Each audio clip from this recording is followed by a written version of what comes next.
الشعب ودادا ليكن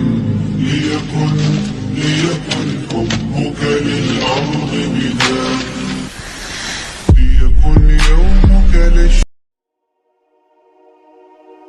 ma noqonaysid geesi haddaanad dhaawacmin mana noqonaysid mid guulaystay haddaanad guuldaro la kulmin haddaad doonayso inaad u dhalaasho sida cadeedda oo kale marka hore uguba sida cadeedda oo kale isma dhiibi doono umana oggolaan doono dhibaatooyinku in ay ijabiyaan si aad u gaadho hadafkaaga waa inaad maskax keliya lahaataa qofku wuu u baahan yahay dhibaatooyinka maxaa yeelay waxay laga maarmaan u yihiin in uu ku raaxaysto guusha ilaahay wuxuu caawiyaa qof kastoo si adag u shaqeeya mabda'aasina wuu cad yahay ha sugin fursadda ee adigu abuur ma beddeli kartid mustaqbalka balse waad beddeli kartaa dhaqankaaga hubaal dhaqankaaga ayaa beddeli doonaa mustaqbalkaaga dhammaanteen ma lihin hibooyin isku mid a laakiin waxaynu leennahay fursad isku mid a si aynu u horumarino hibooyinkeenna barashadu waxay ku siisaa hal-abuurnimo hal-abuurnimadu waxay ku siisaa fikradduna waxay ku siisaa aqoontuna waxay kaa dhigtaa wax weyn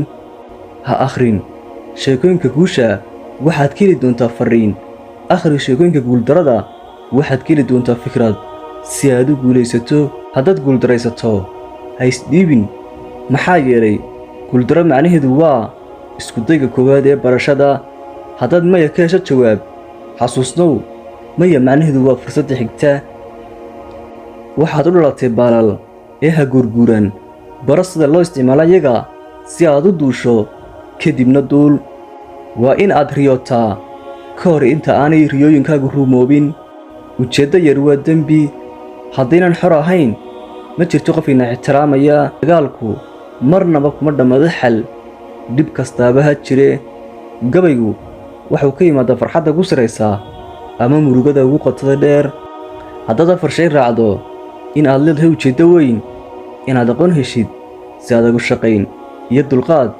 kadib wax walba waa lagu guulaysan karaa qeexidda maalinta aad dhalatay waa maalintii noloshaada hooyadaa way qoslaysay halka adna aad ooyaysay shalnayn kaga hadal naftaada subax kasta aniga ayaa ugu fiican waan qaban karaa ilaahay ayaa had iyo jeer la jira waxaan ahay guulaystee maanta waa maalintaydii had iyo jeer way fududahay inaad qof jebisaa laakiin aad ayuu adag tahay inaad qof ka guulaysataa ha kee guulaysan dadka muranka halkaad uga guulaysan lahayd aamusni maxaa yeelay dadka badanaa doona inay kula murmaan uma dulqadan karaan aamusnidaada guushu waa gaadhay taasoo ku socota taayaro loo yaqaano si adag u shaqayn safarkuna suurtagal maaha la'aanta shidaal magaciisu yahay kalsoonida nafta dallaayaddu ma joojisa roobka balse waxay naga caawisaa in aynu roobka u istaagno kalsoonidu kuma siin karto guusha laakiin waxayna siisaa awood si aynu u wajahno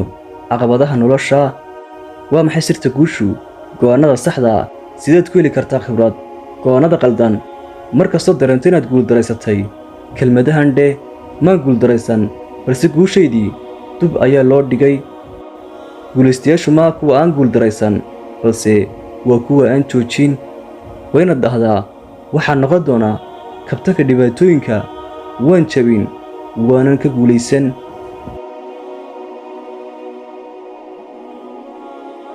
Started. Good evening, sir. Good evening. Which class you are studying? I'm studying in 10th standard. My name is Gayatri Mohan. 10th standard. Yes, sir. Next year, what subject you will take? I wish to take Biomax. Why bio? I'm interested in biology and Biology or you want to become a doctor? my ambition is to become, I want to study more on aerospace engineering. Good. You are become a life scientist, right? Yes. Very good girl. Okay. Thank you, sir. Okay. So my question to you is, a journey from Rameshwaram to Rashtrapati Bhavan is indeed a great achievement which no one can think of. You are giving a lecture now. What is the question? Sir, I would like to hear from you a few tips for the upcoming generation to succeed in life. Well, succeeding life, I have already told you. Yes. You have to do 4 things, okay? Number 1, repeat with me.